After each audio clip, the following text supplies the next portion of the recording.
to get some money out of the music? Um, well, not long after. After the album came out, we'd been working on it for a little over a year at that time, and then it went straight to number one when it came out.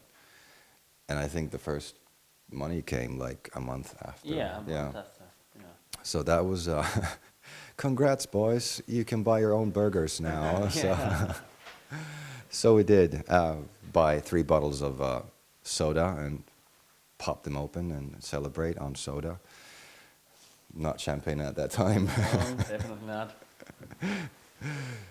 And you both are writing all the songs of the band, or Yeah, we. which way is it?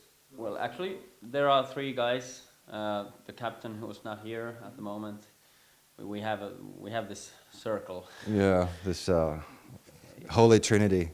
Yeah, it's an ongoing process, you Yeah. know, between us, and whoever gets the initial idea for the song, usually starts making the song and then pass it over to us, to others, Yeah. and it depends on the song, but usually, you know, we all end up messing with it. So Yeah.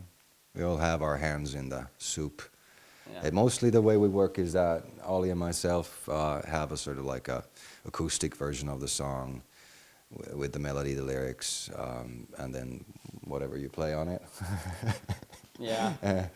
And once we have that, you know, we have the structure of the song, then the three of us start really working on it. And in the end, we usually just like run out of the studio and leave Captain there, and he works his magic for a long time. You know, there's a smoke coming out of his ears, and then later on, the whole album seems to be finished somehow. So as I just learned, Kamikaze will be the single here in German. Mhm. What can you tell me about the story of the song? Ooh. What was it like when you wrote it?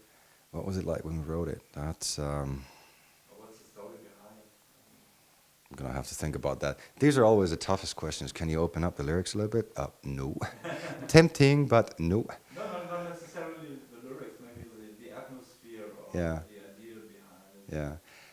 It's usually, it's kind of tells a story about a love that is doomed in a way, because you can only sing about two things. Is love and death, but this is about the death of love. So it's kind of it's not gloomy, but we always try to write the spark of hope in every song. You just have to find it there yourselves. But can we tell something about writing the song? I don't know. I guess the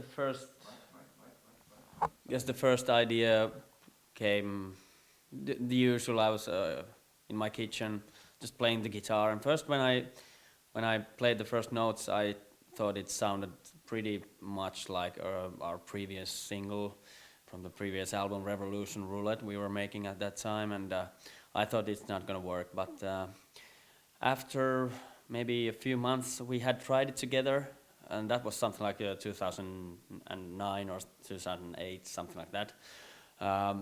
We made some sort of a demo of the song, and you know, when we just were picking the songs to the new album, we were you know, looking back the tapes that we've done then, and found this song, and I guess somehow it turned out Kamikaze Love. You know? It seems to fit somehow. I remember starting writing that thing too, but and sometimes these songs, they come from way back, from like years back, and then you pick it out from your whatever collection you have there, like, ooh, what's this? And you listen to it and go like, okay, this is an idea, that's a nice thing, and we have this theme, and this might work, and then you start working on it, and all of a sudden you get inspired, and stuff starts to pour out.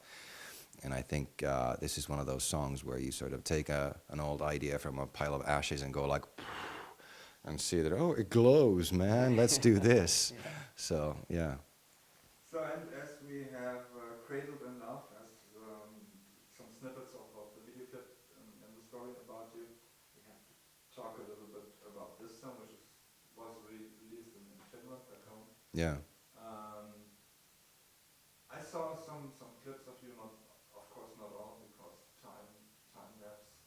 But I think there is this dark, mysterious side often in your video clips. Where does this come from? Is it your affinity of, I don't know? Probably, yeah. darkness. There is a darkness in me and in everyone. Beware of yours. But seriously, the way we tend to look at things is that you have this one point of view, but you also have several different points of view, and I guess that's where you also have to sort of bring on, if you have a light side, then it doesn't exist if you don't have the shadow or the darkness. So I guess that's just a way of trying to present the contrast in things. It makes things interesting, at least in my point of view. Video shooting, is it stressful for you, or is it fun hanging around, I don't know, 28 hours in a row? You're right. It's repeating every scene 100 times. yeah, especially when we were doing the Cradle in Love video, which was shot in Estonia, in this old, huge, broken down, run down mansion, and they'd had serious like, what is it, frost for 2 weeks before that, so it was like minus 26 inside the building. So, and we were just like, I was in my vest and my skimpy clothes there, and then this beautiful model girl, she had a see-through dress, so she really didn't have much on. So we had like shots that were like just like a 1 minute or 2 minute shots, and then we were huddled in blankets and stood in front of these heaters just to keep warm. And it was really interesting. It took 2 days to shoot the video, and we had a lot of scenes and stuff to go, and it was really interesting. I was hugging walls that were really, really freezing. Like, you know, you put your hand there and take it, it was blue. And you just like, well, there's a nice shadow on the wall. Could you hug it? And it's like, oh, thanks, I will.